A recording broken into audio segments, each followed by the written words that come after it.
حضور میری تو ساری بہار آپ سے۔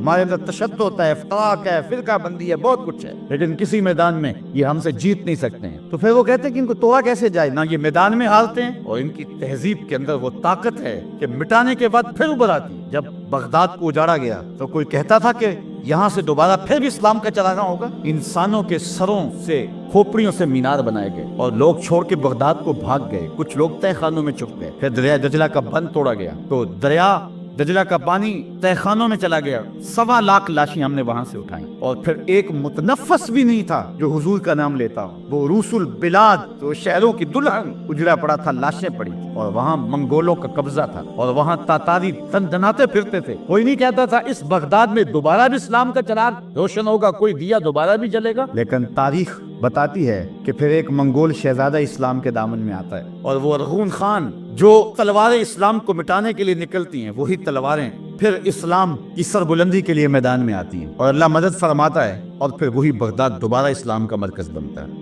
اقبال کہتا ہے کہ تو نہ مٹ جائے گا ایران کے مٹ جانے سے، نشائے میں کو غرض نہیں پیمانے سے۔ یہ پیمانے والا دین نہیں ہے، پیمانہ ٹوٹ گیا تو سب کچھ بہ گیا۔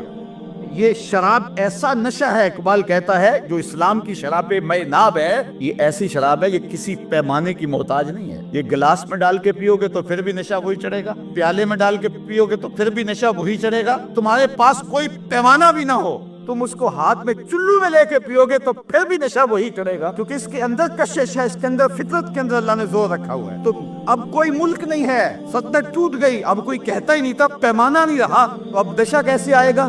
اقبال کہتا ہے نشائے میں کو غرض نہیں پیمانے سے، تو نہ مٹ جائے گا ایران کے مٹ جانے سے۔ تو اللہ اپنے دین کی اس طرح بھی مدد فرماتا ہے، ان اللہ یؤید ھذا الدین بید الرجل الفاجر۔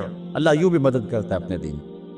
تو یہ رب کی مدد ہے، یہ رب کی نصرت ہے۔ اسلام مٹنے کے لیے پیدا نہیں ہوا، ختم نہیں ہوگا۔ حضور کی عظمت تو بہت اونچی ہے، کوئی اسلام کو بھی نہیں مٹا سکتا۔ اسلام بیڑیوں میں بھی بولتا ہے، اسلام زنجیروں میں بھی بولتا ہے، اسلام کربلا میں بھی بولتا ہے۔ اسلام کبھی بھی مرتا نہیں ہے، اسلام زندہ ہے۔ اسلام حرارت کا نام ہے، حرکت کا نام ہے، اسلام توانائی کا نام ہے۔ یہ امتحان ہمارا ہے۔ انہوں نے چاہا یہ کہ جنگوں میں یہ ہارتے نہیں ہیں، اور یہ لٹ کر کے بھی آباد ہوتے ہیں، اور یہ لوگ، ان کی تہذیبیں ہم مٹا دیں پھر بھی اوپر آتی ہیں، تو کون سی چیز ہے جو ان کو کھڑا کر دیتی ہے؟ انہوں نے تجزیہ کیا تو ان کے تھنک ٹینکس نے کہا کہ ان کے اندر ایک دولت ہے جو انہیں مرنے نہیں دیتی، اور وہ ہے حب رسول کی دولت۔ تو پھر یہ منصوبہ بنایا گیا کہ ان کے سینے سے حب رسول نکالا جائے، اور پھر پر عمل شروع ہوا۔ میں یہ جو بات کہہ رہا ہوں جذبات میں نہیں کہہ رہا ہوں، آپ تاریخ پڑھ لیں۔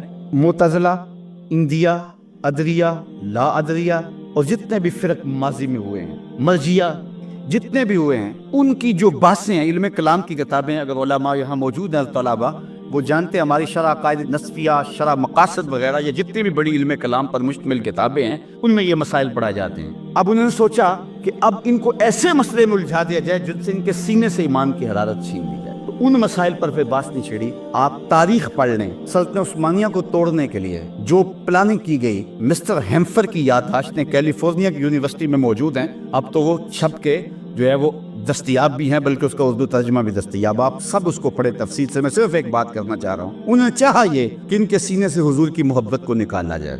تو جب اختلاف ڈالے گئے تو امت مسلمہ میں، بالخصوص جب فرقے بنے بر صغیر پاک و ہند میں، تو سب سے پہلا فتنہ آپ ڈھونڈے، تاریخ میں پڑھیں، آپ بھی پڑھیں نہ دیکھیں، سب سے پہلے جبہ و دستار والے ایک شخص کو خریدا گیا، اور اس نے فتویٰ دیا، خدا تو اتنی شان کا مالک ہے، اگر چاہے تو آنے واحد میں کروڑوں محمد بنا ڈالے۔ یہ اعلیٰ حضرت کے دور کی بات نہیں، یہ اعلیٰ حضرت سے پہلے کی بات ہے، یہ بات کہی گئی۔ اور پھر کون اٹھا اس شخص کے مقابلے میں؟ علامہ فضل حق خیر آبادی۔ انہوں نے کتاب لکھی امتناع النظیر، اور اس میں ثابت کیا کہ دوسرا محمد ممکن ہی نہیں ہے، اور اس کتاب کی تصویب اور تائید کی علامہ اقبال نے، اور اقبال نے تائید میں شعر لکھا کہ رخ مصطفیٰ ہے وہ آئینہ کہ اب اس سا دوسرا آئینہ، نہ کسی کی بزم خیال میں، نہ دکان آئینہ ساز۔ تو یہ فتنہ اس وقت کا شروع ہوا ہے، اب وہ جدید دور کے اندر وہ خاکوں کی صورت میں آ گیا، اور یہ تحریک تھی حضور کے پیار کو، حضور کی محبت کو سینوں سے نکالنے کی۔ علامہ اقبال نے اس دور میں اس چیز کو محسوس کیا، اور اپنے ایک دوست کو خط لکھا، اور اس خط میں لکھا کہ اس وقت سب سے بڑا مسئلہ یہ ہے کہ سینے اس پیار سے خالی کیے جا رہے، عہد ماں ماراز ماں بیگانہ کر، از جمال مصطفیٰ بیگانہ کر۔ اقبال نے کہا ہمارا عہد ہم سے ظلم کر رہا ہے، اور وہ کیا کر رہا ہے؟ ہمارے سینے حضور کے پیار سے خالی کرنا چاہتا ہے۔ اب اس کا حل کیا ہے؟ تو آج کی اس محفل میلاد میں وہ 3 نکاتی فارمولہ جو اقبال نے دیا تھا وہ میں آپ کے سامنے رکھنا چاہتا ہوں، لیکن ان حالات کے تناظر کے اندر آپ ان کو غور سے سنیں بھی، اور میری آرزو یہ ہے کہ اس کی تبلیغ بھی آگے کریں۔ ہماری صرف ایک جلوس نکال کر کے ذمہ داریاں پوری نہیں ہو جاتے ہیں۔